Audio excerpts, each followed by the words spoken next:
మీరు సబ్మిట్ చేస్తారన్న ప్రూఫ్ ఎక్కడ? జడ్జి గారు ప్రూఫ్ ఏదని అడుగుతున్నారు.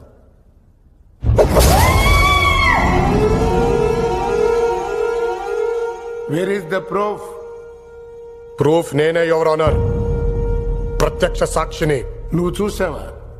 ఆ నలుగురు దీప్తిని మానభంగం చేయటం నువ్వు చూసావా? నలుగురు కాదు యువర్ ఆనర్, దీప్తిని మానభంగం చేసి చంపింది 5గురు. ఆ 5వ వాడు ఎవడో కాదు, నేనే.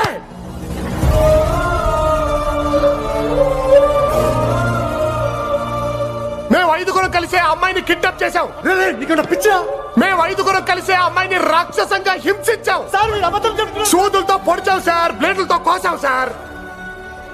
1, 2 కాదు యువర్ ఆనర్, 40 రోజుల అమ్మాయికి నరకం అంటే ఏంటో చూపించాం. సంపేమని బతిమిలాడేది సార్. తను అలా అడుగుతుంటే మా అందరికి ఆనందంగా ఉండేది.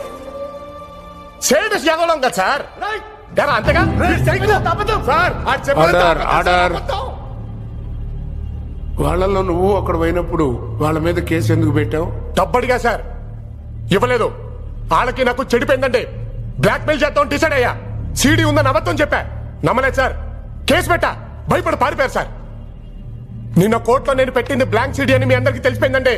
అయినా ఇంకో ప్రూఫ్ ఉందని అబద్ధం చెప్పా. నిన్న రాత్రి నన్ను చంపించడానికి ట్రై చేశాడు సార్, రక్తాలు వచ్చేలా కొట్టించాడు సార్. చచ్చిపోయాను అనుకోని వదిలేసి వెళ్ళిపోయారు. చావుదాకా వెళ్ళి నాకు అప్పుడు అర్థమైంది సార్, ఆ అమ్మాయి ఎంత నరకయాతను అనుభవించిందో అని.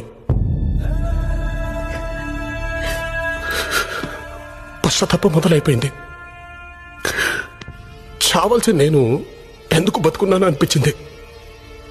ఇన్ని కోట్ల మంది జనం, దేవాలయం లాంటి కోర్టు, దేవుళ్ళ లాంటి మీరు, మీ అందరికీ నిజం చెప్పడానికి బతుకున్నాను అనిపించింది సార్. ఇప్పుడు కూడా సార్ ఈ ఎదవ కొందాం ట్రై చేశాడు సార్, బయట కోర్టు మెట్ల మీద.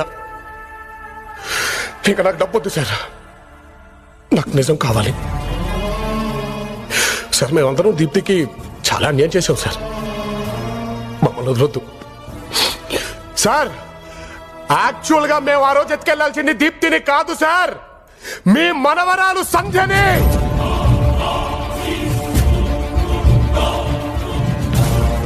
నమ్మబుద్ధి కావట్లేదండి. Sandhya sir Gitam's college 2nd year చదువుతుంది, రోజు గాజువాకి ట్యూషన్కి వెళ్తుంది. అసలు మేము వల్లేసిందే మీ మనవరాలు సంధ్యకి సార్. ఫిక్స్ అయిపోయాం సార్, రెక్కి మొత్తం అయిపోయింది. కరెక్ట్ గా ఎత్తుకెళ్లాల్సిన రోజున సంధ్య రాలేదండి, ఈ దీప్తి దొరికింది. నేను వద్దన్నానండి, కానీ మణిగాడే సార్ ఒప్పుకోలేదు. దీప్తిని ఎత్తుకెళ్ళిపోదాం, ఇది మాత్రం ఆడది కదా, సంధ్య సంగతి తర్వాత చూద్దాం ఉన్నాడండి సార్. మళ్ళీ థర్స్డేనో ఫ్రైడేనో అనుకుంటా సార్ మళ్ళీ వచ్చామండి సంధ్య కోసం. కానీ సంధ్య లేదంటండి, గుంటూరుకి వెళ్ళిందంట. మీ తమ్ముడింటికి అనుకుంటా సార్, ఆయన అక్కడే ఉంటారు కదండి.